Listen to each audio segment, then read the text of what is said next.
That's a great start. Started on mute. Welcome back to the channel for another video, another live stream. And it is it's not a different one. It is the weekly series of the weekly roundup. The scores are across the bottom of your screen for League Two. We will obviously go in depth of each game, give the thoughts on it and stuff like that through the stream and through the video basically. But without further ado, please make sure to smash a like on the video, hit that subscribe button as well. I didn't go to Bradford at the weekend, so obviously there wasn't a match day vlog for that. However, the next 3 games I will be going to: Salford on Tuesday night, Tranmere on Saturday, and then next Tuesday is the Carabao Cup second round game against Portsmouth, which I'm really looking forward to. That should be a very good game at Rodney Parade. We'll touch on that obviously in the preview, and I think that'll be a good game. But this is not a Newport County stream. This is more of a League Two neutral stream, this one, where we review the game week, go through the game week, look at the fixtures, look at any shock scores or anything like that. There is a poll at the moment as well going on for performance of the game week. I've picked out Bradford's win against Newport.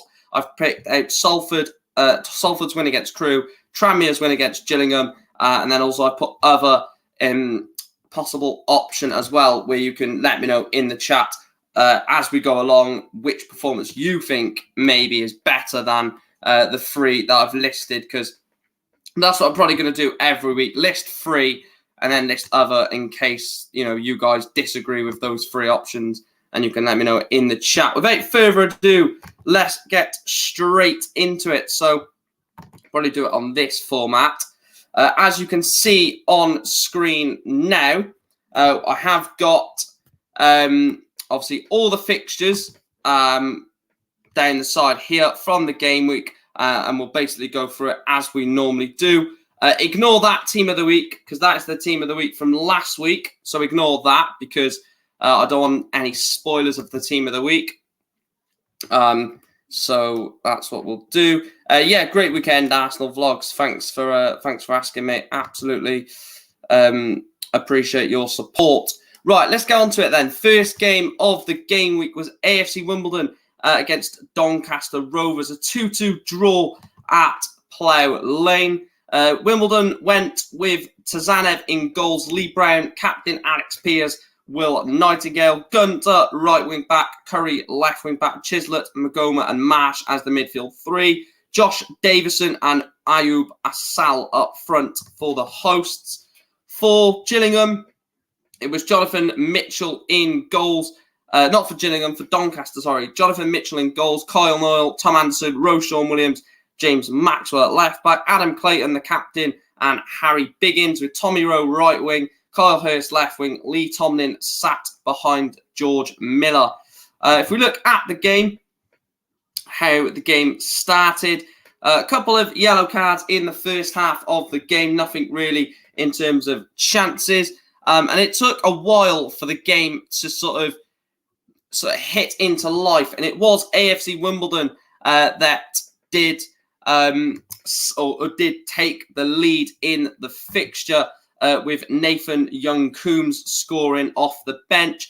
And he then also doubled his lead, or doubled AFC Wimbledon's lead, and doubled his tally for the afternoon, scoring 8 minutes later to make it 2-0 to the Dons. But then in the space of 2 minutes, a Kaluuya ball into Tommy Rowe pulled it back for Doncaster to give Rovers a sniffing chance of getting something out of the game. And in the 94th minute, a Kieran Agard assist for Roshan Williams got the point in the end for Doncaster. A game where Wimbledon probably thought they were going to win that, but it was Doncaster Rovers to take the point and nick the point from AFC Wimbledon. I'll just quickly scan through the stats. Obviously 62% ball possession. Shots were pretty much the same. In terms of corners, 11-3. Any big stats? Obviously the passing, I think Doncaster are going to outpass a lot of teams this season. And yeah, it seemed like it was pretty much a fair reflection of the game in the end. Obviously, AFC Wimbledon 2, Doncaster Rovers 2. Lucas says, when is your game week 4 out? So game week 4 predictions are out tomorrow. They're out tomorrow with the match preview. So we've got 2 videos tomorrow. We've got the match preview and we've got the game week predictions. Like I said, this Saturday, Tuesday is going to be hard throughout the season, but we do it because we love making content. And Lucas says, can't believe Doncaster scored late equaliser again. Well, they got 3 points last week by beating Sutton from 1-0 down, and they've got a point from being 2-0 down away at AFC Wimbledon. That shows me a few things.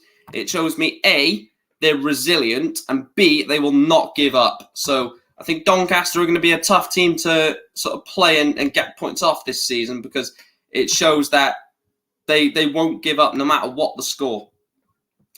Next match then is an annoying one for me. It's Bradford City 2, Newport County 0. Another defeat, back-to-back defeats in League 2 for us now, which is not good going into a very difficult end to the month, which sees us play Salford, Tranmere, Portsmouth in the Cup, Harrogate as well. You don't want to be taking that form into the tough part. But it was 2-0 to Bradford. The lineup for the Bantams was Harry Lewis in goals, Liam Rydell, Runmoy, Critchlow Noble, Platt and Brad Halliday, Richard Smallwood and Alex Gilliard, with Lee Angle, Harry Chapman, Scott Banks and Andy Cook. The Newport side then was Nick Townsend in goals, Declan Drysdale, Matty Dolan, the captain, Mickey Demetrio, Adam Lewis and Cameron Norman as the wing-backs, with Bennett, Wilmot and Wildig, Omar Bogle and Lewis Collins start. So no Ofrande Zanzala from the start. And the start didn't get off to the best start, let's just say, for us. Within 7 minutes, Richard Smallwood from a Brad Halliday assist put the Bantams 1-0 up inside 7 minutes. And from that, look, this killed us. This killed us here. To going 1-0 down and losing, or going down 1-0, first of all. Obviously, that's not good, going 1-0 down. And then 2 injuries within the space of 35 minutes, forcing 2 subs, and then Declan Drysdale gets sent off right before half-time. And it basically, look, at this point, I'm thinking, if we get a draw from this will be unbelievable. We could get battered here. And then they do make it 2-0, 8 minutes into the second half. Our Harry Chapman goal from an Andy Cook assist gave the 3 points and the 2-goal lead for Bradford. I don't know how I feel about that, because look, Bradford are a good side and I did predict them to win the league, but going 1-0 down inside 7 minutes, switching off, 2 injuries which you can't help, and then going down to 10 men right before half time is going to be a real hammer blow. And I think that's what it was. It was just a blow that we just didn't see coming. And I think we're starting to, in games this season, we're starting to drop off at times. And I'm not saying the majority of the game, but, at times during games, we're like heads drop and then just need something to spark us into life. We didn't see that at Luton. At Luton, it was constant. I think maybe that's what you get when you play a higher league opposition. You get the sort of the immediate bounce. I'll quickly show you the stats. I won't run too much into the stats as you can see them on screen. Anyway, again, possession. And yeah, I mean, if you look at it, let's be fair. I think it was probably a reflective sort of thing on the score. I think a 2-0 defeat after losing, after going down to 10 men. And yeah, it is what it is. Right, let's answer a few more questions. Sean says, hi, big up to you, Sean. And he also says, do you think you'll beat Salford? I'm not too sure at the moment. I'm not that confident going into that game, and I think I'm going to be quite negative. for a lot of the next few games, because I just don't see where wins are going to come from at the moment. I don't see where goals are going to come from. Never mind wins. Even mate, hope you well. I wondered where you went. Yeah, just a couple of days off, mate, from content, but back. I need to update the channel schedule for next week. So much content next week is absolutely unreal. I don't think I've got a day rest, to be honest. Very good point for Doncaster from coming 2-0 down. Once Newport got the red card, was always going to be difficult after that, especially after having 2 injuries as well in the first half. That takes away 2 subs. So it's always going to be one of those where it's like hard to keep the players' heads in the game, sort of thing. And yeah, it is what it is. Look, I don't think these last 2 losses are going to define our season. The next game, and in perfect timing, was at Brunton Park. Carlisle United 1, Swindon Town 1. We will go through the lineups first. So for the Cumbrians, it was Thomas Holy in goals, Armour, Mellish, the captain, Whelan, Ellis and Finn back. Jordan Gibson, Callum Guy and Owen Moxon, with that man again, Christian Dennis and Omari Patrick. It's a very good strike force that for Carlisle. For Swindon, it was Solomon Bryn in goals, Blake Tracy, Bowdry and the captain, Angus MacDonald, Gladwin and Hutton as the wing-backs, Johnny Williams, Lewis Reed and Can as the midfield 3, with Harry McCurdy and Jacob Wakelin. Now, this one, there's a lot of pressure on a certain Harry McCurdy coming back against his former team. And it was actually the visitors who did take the lead through Jacob Wakelin to make it 1-0 inside 22 minutes. And it did look like it was going to stay 1-0 at half-time. Carlisle had a few chances. Christian Dennis from a Jordan Gibson assist levelled it up right before half-time. And for there, it was, a couple of yellow cards, a couple of fouls, but not really much in the way of actual goals, chances, something like that.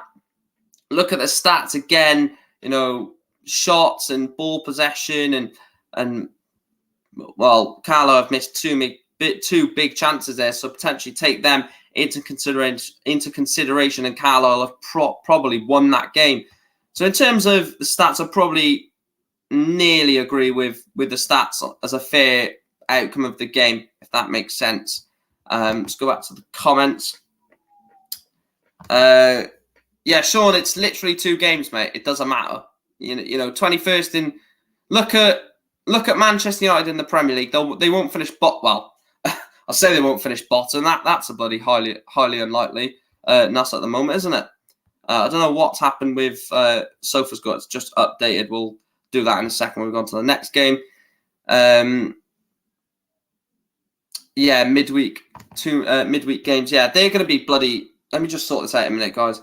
They're going to be a pain in the ass to do content on next season, this season, midweek games. Right, if we go back to there. Right, there we go. We'll go to this game in a second, so bear with me. No, we'll kick the Carlisle game actually, and then we'll go back into that.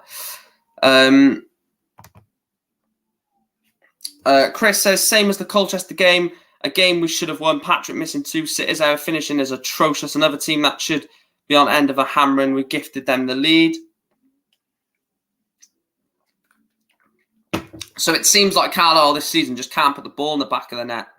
Defensively quite good. Going forward, absolutely atrocious by what you've said, basically. But again, I think it's a good point, as I expect Swindon to still be in and around the playoffs, absolutely. Moving on, and let me just check the like target a second, guys.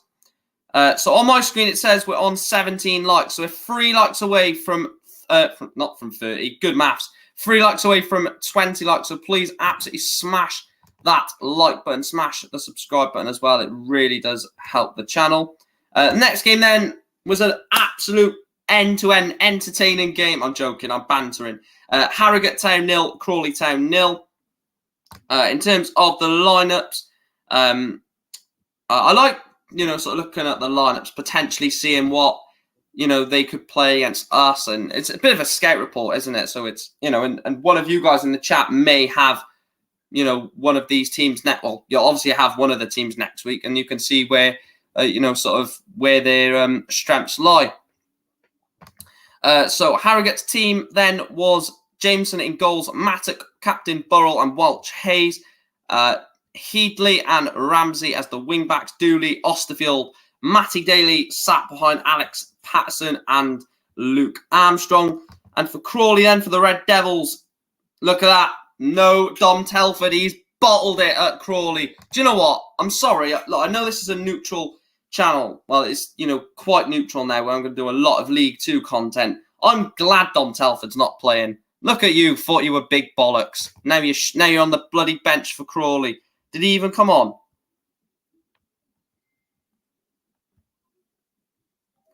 Not even on the bench for Crawley. To be fair, he might have an injury now. So someone's going to tell me in the chat he's got an injury. I guarantee it. That's typical me, that is. But their team was Corey Adai, Franchelete, Craig and Ungabungo, Mason and Johnson with Hessenalter and Powell, Ashley Nadesan and Tom Nichols, the captain, with Kwesi Appiah up front. Again, like I said, nothing really happened. No yellow card in the entire game. The only things that happened was an injury and subs. Great game of football at Harrogate. In terms of the stats, Harrogate, to be fair, Harrogate probably battered Crawley. Harrogate absolutely battered Crawley. They'll actually be devastated. They've not come away with at least a win there. Well, at least a win. They'll be devastated they've not won the game. Bossed them in shots, in possession and stuff like that. Really outplayed Crawley. Michael, do you think Newport will climb up the table? I don't know. I really don't know.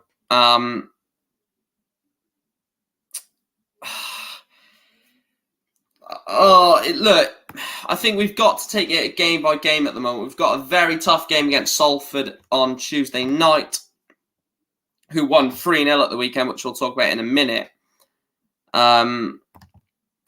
It's difficult. It is difficult. I think we've got a chance against them. And then if we win that, we've got to take that into the Tranmere game. Win that, take that into the Harrogate game in the league. I know we've got Portsmouth in between that.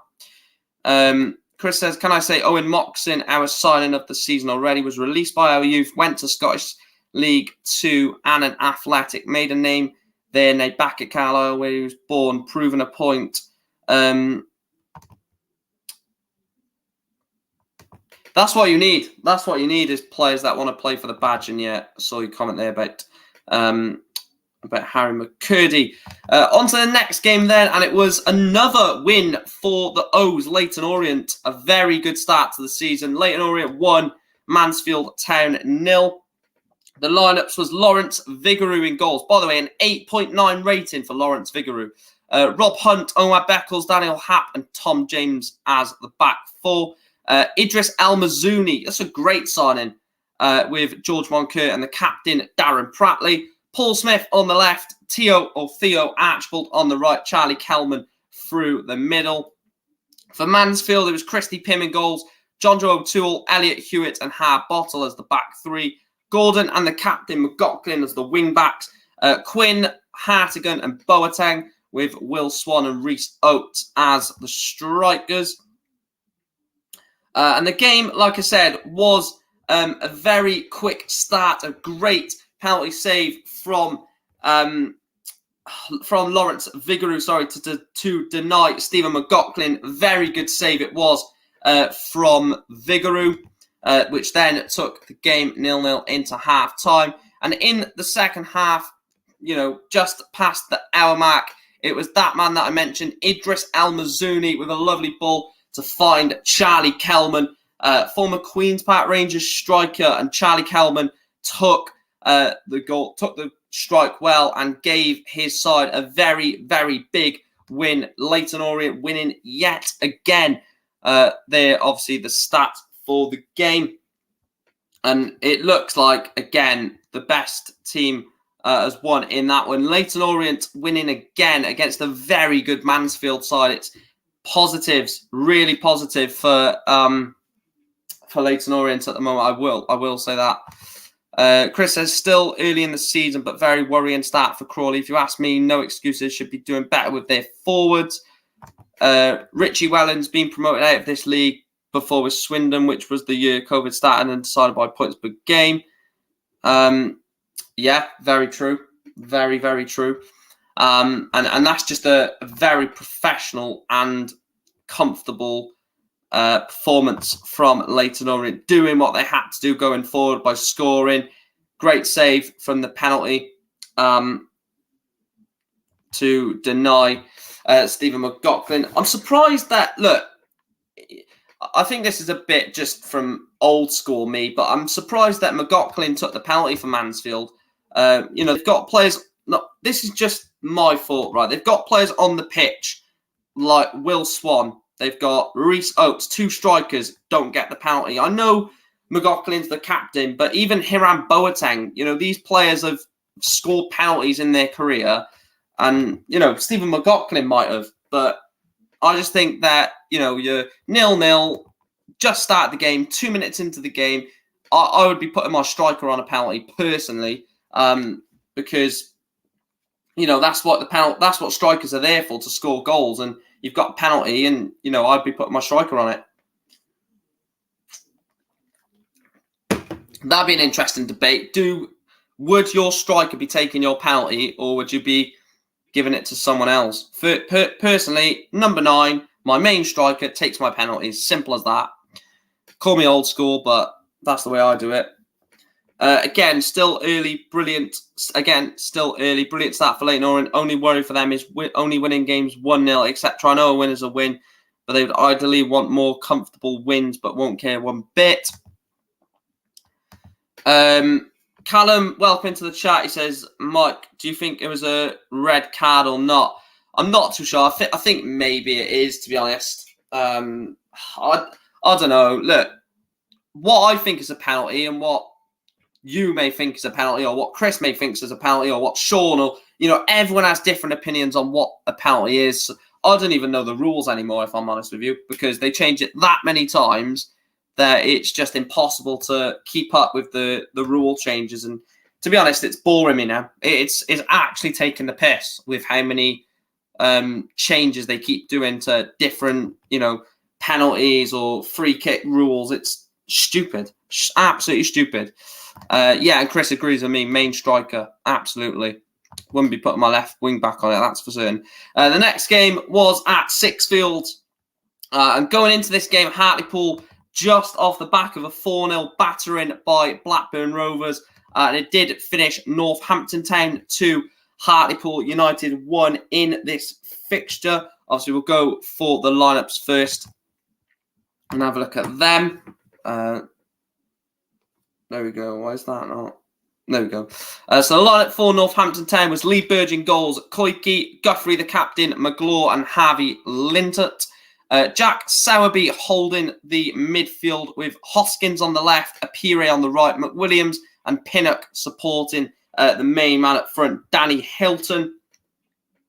For Hartlepool then, it was Ben Killip in goals, Meniassi, Lacey and Ewan Murray across the back 3. Sterry right wing back, David Ferguson left wing back, Callum Cook and the captain Nicky Featherstone, with Mohamed Silla sat behind Jake Hasty and Josh Umrah. Looking at the game, how the game went, it did start off just after the half an hour mark, and it was the Cobblers who took the lead from a Tyler Maglaw goal.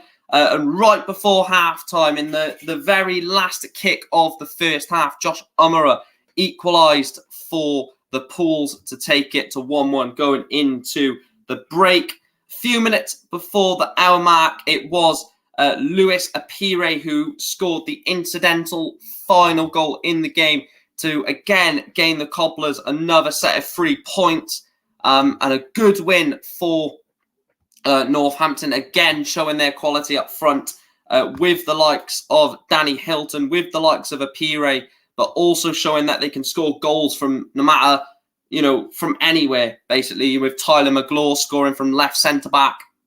They've got goals from everywhere. And I wouldn't say that's just down to Hartlepool being bad, but also, you could say that, Northampton are just a very good side. I think it's a mix of both. I think Hartlepool are a bit crap, but Northampton played well.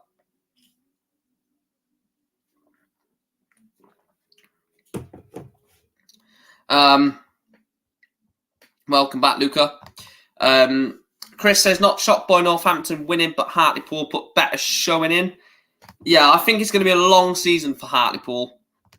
I think I said at the start of the season, I think they will go down, but I think they may give up a fight. I think it'll be Harrogate who finish bottom and Hartlepool who finish 23rd. I just think they may give a better fight than what Harrogate will give. I think Harrogate will finish rock bottom. Moving on to the next game then, and it is from Scotland. A team, Rochdale, still yet without a win, and Grimsby Town, who are shocking me a minute. Shocking me quite a bit, actually. Very good win against Crewe in the Carabao Cup. Held Northampton to a draw. And they look a good side at the moment under their manager. Looking at the lineups then, Rochdale went with Richard O'Donnell in goals, a back three of Cameron John, the captain Ethan Ebanks-Landell with Ben Nelson, Femi Sareki and Abraham Ador as the wing-backs, with Diogara and James Ball as the two central midfielders, Rayhan Tulloch, Devante Rodney either side of Ian Henderson. For Grimsby then, it was Max Crocombe in goals, Michi Efete, Luke Waterfall, the captain, Andy Smith, and Anthony Driscoll Glennon, Bryn Morris, Kieran Green, and Gavan Holohan, with Stephen Wern, Harry Clifton supporting Ryan Taylor. The game then, in terms of the goal, it was a 92nd minute winner for Grimsby Town from a Anthony Driscoll Glennon ball into Luke Waterfall. Luke Waterfall, the Grimsby skipper, scoring in the second minute of added time to give the Mariners all 3 points at Scotland. Again, I will just quickly show you the stats. If you want to pause it to have a look at any certain stats, then I will let you to do that, because obviously I'm not going to go through all of the stats because it's just pointless rather than wasting time on that. Next game is again staying in the Manchester region as we go to the Peninsula Stadium. Salford City 3, Crewe Alexandra 0. That's not what I want to be seeing before we go into the game against the Ammies on Tuesday night. However, let's go back to the comments. Harry McCurdy wasn't as bad yesterday than he was in the game back in February, maybe because he was in manager's pocket. Still celebrated in front of us when Swindon scored. He's going to do that. I said Grimsby would survive comfortably. Paul Hurst was the first manager to keep Grimsby up in his first spell with the club. Also, no pressure was on them going into the season. I worried about where the goals were going to come from, but if they're scoring from centre-backs, then that helps, doesn't it? So the lineups for this game then was Tom McKing in goals, Richard Nate, Theo Vassell, Jason Lowe across the back. The captain and left wing-back, Ibu Toure. Right wing-back, Luke Bolton. Elliot Watt, Ryan Watson, with Connor McElhenney sat behind Callum Hendry. And what a performance from Brandon Thomas Asante. We'll get into that in a second. Very good performance from him when we analyse the game. Arthur Okonkwo in goals for Crewe, on loan from Arsenal. Calvin Mellor, the captain, Luke Offord. Billy Sass-Davis and Zach Williams. Connor Thomas and Tarek Owakwi as the central midfielders. Lachlan Brook on the right. Basala Sambu on the left. Callum Ainley sat behind Daniel Agai. In terms of the game then, it did start in very good fashion for Salford City. A Brandon Thomas Asante assist, putting in Connor McElhenney from great build-up play from the front line, giving Salford a 1-0 lead. Only 14 minutes later, Crewe Alexandra did go down to 10 men from an awful foul from Basala Sambu on Connor McElhenney. He had to go off and replaced by Matt Smith. And in the second half, this moment of brilliance from Brandon Thomas Asante. 2 goals within the space of 3 minutes from half-time and earns a very good win for Salford. This spell from, 8 minutes into the second half, and he has basically killed off the tie. He's basically ruined any chance of Crewe getting back into this game, because if they could just ride this 8 minutes of pressure and not concede, they're right in it. But 2 goals in the space of 8 minutes. It's a fantastic little spell there, and that was a good performance from Salford. Very good performance, and what a player Thomas Asante is. I said it 2 seasons ago. He will play in the Championship, maybe even Premier League. He's that good of a player. Absolutely battered them. 75% possession, 17 shots to 3. That is what the class of '92 have been hoping to see from Salford, and they've just not seen it as of yet. Like me and Chris call them a bit of bottlers, and at the moment they're flying that. They were flying that flag, but very good win for Salford. We are away to Grimsby on Tuesday. We don't tend to do well in away midweek matches, but same time I'm confident we can win after our start to the season we have had. Are you going to the game, Chris? That'll be interesting. Brilliant win for Salford against Crewe, who started season well. Mike, who got sent off for Newport, and what happened? Watch the incident back on the highlights, Sean, because like I said, I've passed that game. Now, if you'd have asked me when I was analysing the Newport game, I would have answered it then. But, I want to kind of keep this channel neutral at the same time as Newport content. And basically, no, it was Declan Drysdale who got sent off, and you can watch the red card. I'm unsure about it. If anyone else has seen it, let me know. I'm unsure, to be fair. Moving on to the next game, and as in the title, Stockport County finally get a win in League 2 at the third time of asking. A 1-0 win against Colchester. The side they should be winning games like this. In goals, it was Viteslav Yaros, Ryan Johnson, Joe Lewis, and James Brown. Southam and Hippotel as the wing-backs. Crowsdale and Callum Camps. Look at this sort of attacking quartet. Look at that. Callum Camps, Crowsdale, Crankshaw, and Anthony Sarkovic. What a 4 that is. With Paddy Madden, the captain, up front. For Colchester, it was Hornby in goals. Chamadu, captain Luke Chambers, Tom Eastman, and Al Amin Kazim. Ryan Clampin, Noel Chilvers, Marley Marshall, and Luke Hannett across the 4, with Freddie Sears and Frank Newblay starting for Colchester, which is a bit of a shock. Normally they start Freddie Sears up front with John Akinde, isn't it? Yeah, normally that's the front two, John Akinde and Freddie Sears. So interesting to see. Frank Newblay finally getting a chance in the Colchester team from the start. And the goal for Colchester was on the 67th minute. Kyle Wootton, a very good player, Kyle Wootton, finally back in the Football League where he belongs. Fantastic striker at this level from an Ollie Crankshaw assist, giving Stockport County all 3 points.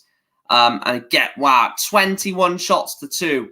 I mean, absolutely. If you could analyse a League 2 game and call it a FIFA game, this is what that would be. Look at that. Absolutely obliterated Colchester in that game. 1-0 Stockport to get a very, very big win. Are at work, unfortunately. We're at home to Salford, so interesting game that. Finally on us, I've been impressed by the start of the season. We look really good, creating a lot of chances. Only negative, haven't put most of them away. If we did, we'd comfortably be top of the league. That's what I said from your performances so far. I think if anyone was to play Carlisle, I would want to play them right now, where they can't create chances and may only score 1 goal. Because if you're a team like Leyton Orient, if you're a team like Walsall at the moment, and dare I even say it, Barrow at the moment, these teams that could score quite a few goals past you, you wouldn't want to play one of them right now. But still plenty of season to put chances away yet. Reminds me of 2021, first half of the season under Chris Beach. Once we put chances away, we ended up going on a run and ended up being top of the league in January. Stockport off the mat, that will give them that boost now. I genuinely think we're going to start to see it now. I can literally see them going on a run of 4 or 5 wins in a row, maybe even more. I think they just needed something, and to get it at home as well. Look, when you're a newly promoted team, whether this is your first season at the level or whether you've been there before, that first win, if you can get it at home, if you can get that first win at home, then it'll feel even better. Do what Sean says, like, share, and subscribe. Do that. Do that. Great English, but who cares? Moving on to the next game. It was a very low-scoring game, actually. I didn't expect many goals in this one, and it was at Gander Green Lane. Sutton United 1, Barrow 0. Good win for Sutton, obviously losing in awful style last week away at Doncaster, conceding 2 90-plus minute goals from a 1-0 lead to lose 2-1, and obviously got a point against us on the opening day. In goals, it was Jack Rose again, Milsom, Lewis John, Kizzy, and Barden across the back four. Newfield and Baldwin as the wingers, with Harry Buteman, Craig Eastman the captain, Donovan Wilson and Omar Bugle up front. For Barrow, Paul Farman in goals, Tyrell Warren and Patrick Brough as the fullbacks, Sam McKelland and the captain, Niall Canavan, with Harrison, Neil, Sam Foley, Robbie Gott sat behind Ben Whitfield, Billy Waters and Josh Gordon. Have a look at the goal. And the goal did come in the 79th minute from Tope Fadahunsey from a Jack Rose assist. I've not seen this goal, but Jack Rose is obviously the captain for, the goalkeeper for Sutton United. So it must have been a long ball up towards Tope Fadahunsey who scored the goal. And he did have to go off injured, the Sutton goalkeeper. So potentially something of a worrying sign there for Sutton with their goalkeeper being injured and taken off. And then having a look at the stat. And let's go back to your comments in the chat. Bolton didn't start League 2 well, and look what happened, still got promoted, so no one season is over this early. Absolutely. But you need to start winning soon. Like, I know this is game week 3 and Tuesday is game week 4, and we've still got 42 games after Tuesday night, but 4 games, if you still haven't won after 4, it's not, you won't be relegated or not promoted, but it's gonna, the longer a losing run can go on for, the more it can get in the head, and that's when you'll find the mentality of players, how it affects them, how it sort of gets to their head. That's what you'll see throughout these early stages of the season. Between now and the end of September, October, that's when you'll see what mentality different teams have.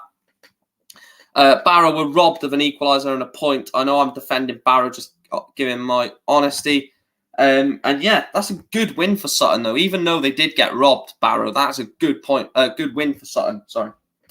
Moving on to the next game, and it's the penultimate game of the weekend. And I wouldn't say it's a shock, but it's definitely a performance that I didn't see coming from Tranmere Rovers. And it is Tranmere Rovers 3, Gillingham 0. We were literally going on last week about potentially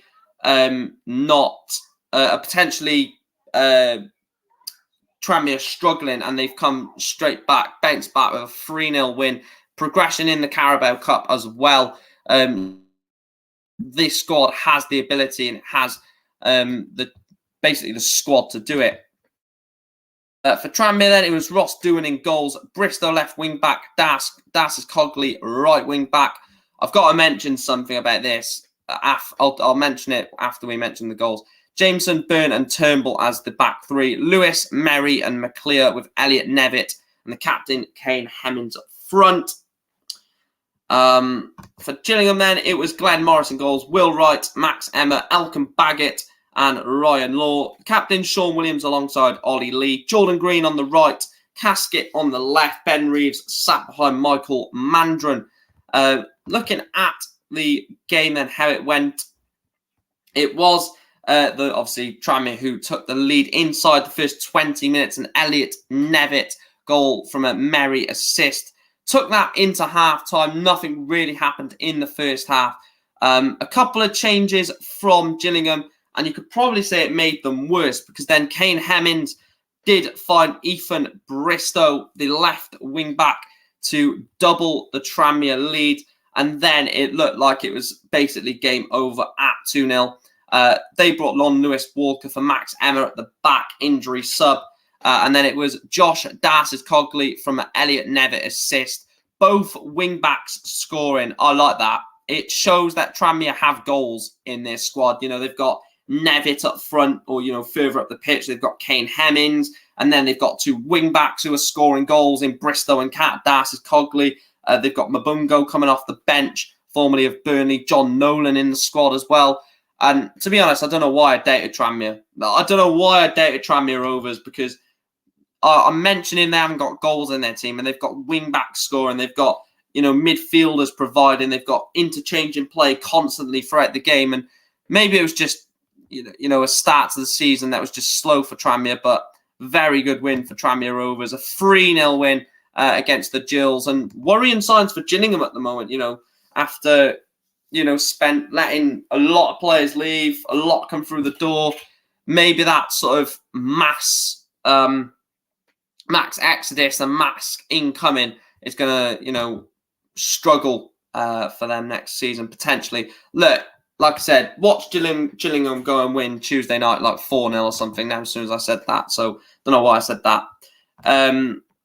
Tranmere was my performance of the weekend. Both teams don't score many goals, but Tranmere managed to score a few goals this time. Yeah, let me just have a look at that, actually, that poll. So we're currently on 14 votes on that poll, and 71% are saying Bradford's performance against Newport was best. Second is, at the moment, like I said, as it stands, is Tranmere's performance against Gillingham on 21%. 0% have said Salford's 3-0 win against Crewe. That is my performance of the week. I'll just put it in there. That's my performance of the game week. And then 7% say other, but no one's put that other in yet. So that's mine. Salford Crewe is my performance of the game week. To go against the Crewe side who have started very quickly this season, you know, as you're a side that haven't started the season quickly, just shows you that, like I said, just like Tranmere, there is bottle in that Salford side, and not just bottle, but a lot of bloody talent, especially with you know, the strike force of Callum Hendry and Thomas Asante. Right, I don't know why it done that, so we'll go back to this. And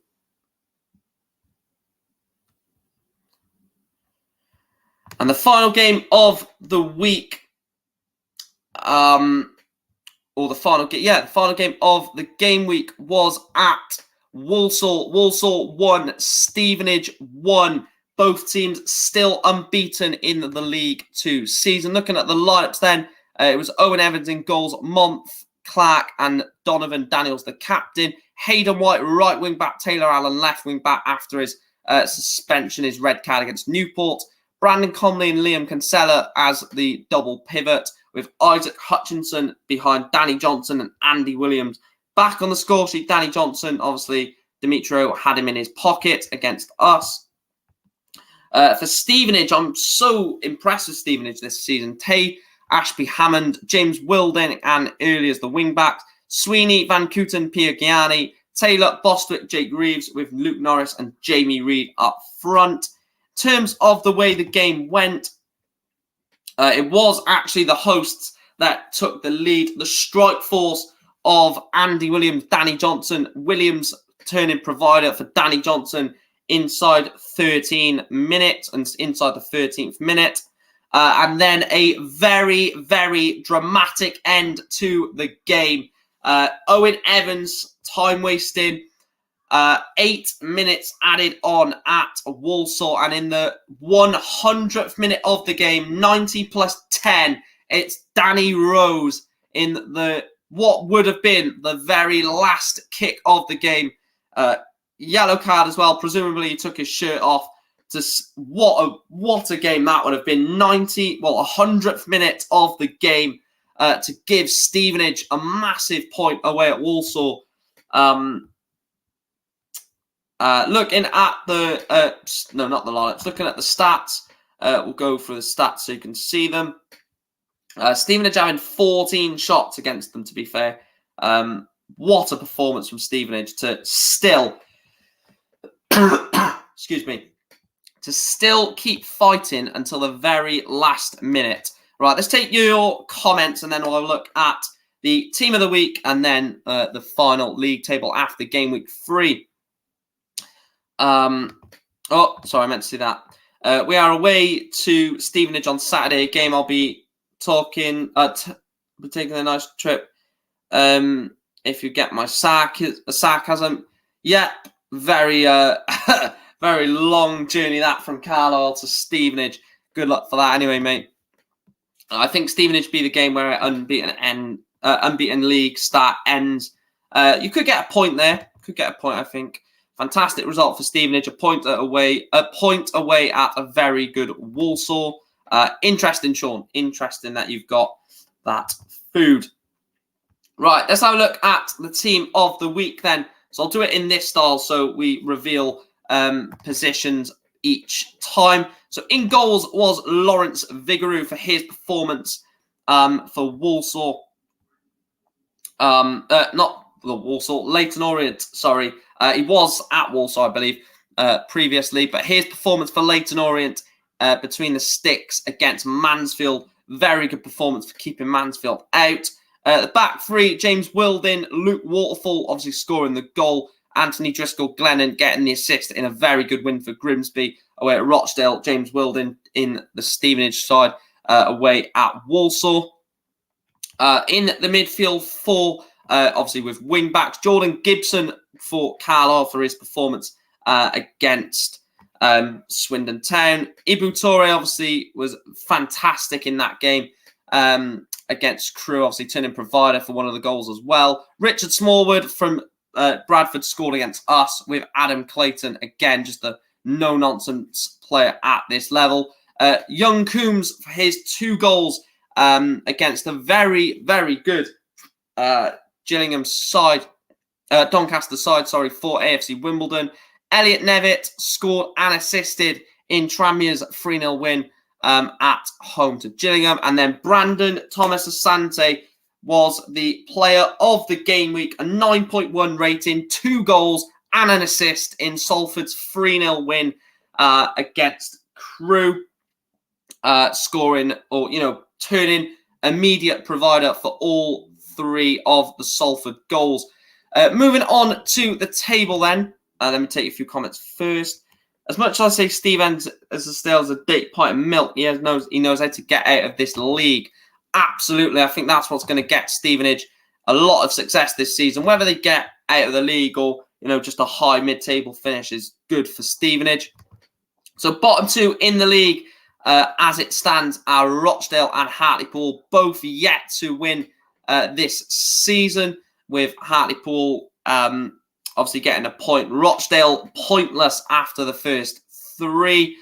Moving on from that, then can't speak. The next 4 teams also still haven't won a game this season. Newport, like I said, my side still winless, just like Crawley, Colchester, and Swindon up to 19th.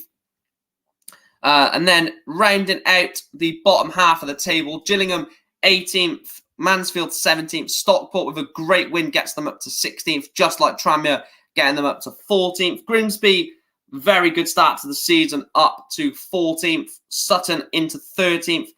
Just outside the playoff places, then it is Harrogate Town in 12th place. Bradford, massive win for Bradford against us to push them back up to, the top half of the table. Carlisle still unbeaten this season. They're in 10th.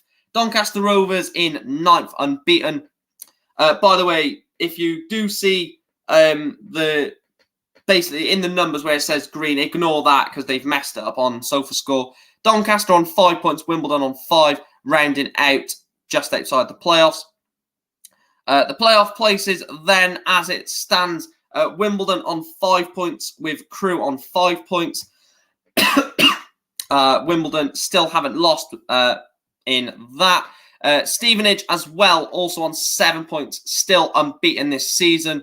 And Northampton unbeaten as well on 7 points. And the top three this season so far, Salford City again on 7 points, unbeaten, like Walsall, the exact same.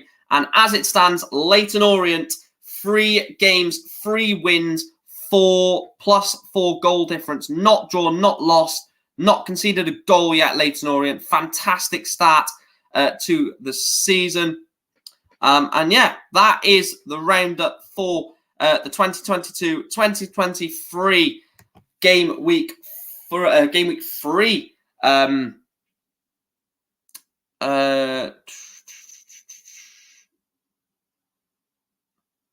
me just finish this and then I'll read the chat. I can see your comment, Alex. But that is game week 3 of the 2022-2023 season roundup.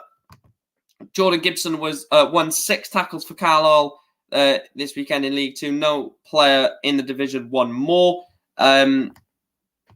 Game week 4 is Tuesday night, Sean. So the predictions will be out tomorrow. Predictions will be out tomorrow. Preview will be out tomorrow against Salford. Vlog will be out Tuesday night. And then the game week roundup will be out Wednesday night, as well as game week 5 predictions. It's going to be manic, absolutely manic. Tranmere were awesome yesterday. Gibson played well, but my man of the match for us was young Jack Ellis at centre-back from our youth. So composed for only his 3rd appearance. It's also a good point for us as we got injuries too. Barkley, Feeney, Edmondson. Huntigan still not fit to make debut yet, working on fitness. The final comment is Alex saying, do you want to send my little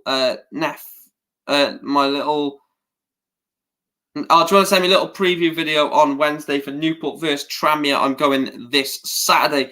Message me on Twitter, Alex. I think you have got me on Twitter. If not, then I will be live one of the next 2 days before the Tranmere game to send something over to you. Anyway, guys, that's where we're going to wrap up this stream. A massive thank you to everyone for tuning in, liking and subscribing. It really does help the channel. If you do enjoy these videos, like I said, keep hitting the like button on them because I really do like going through each game, looking at what happened, giving my thoughts on each game.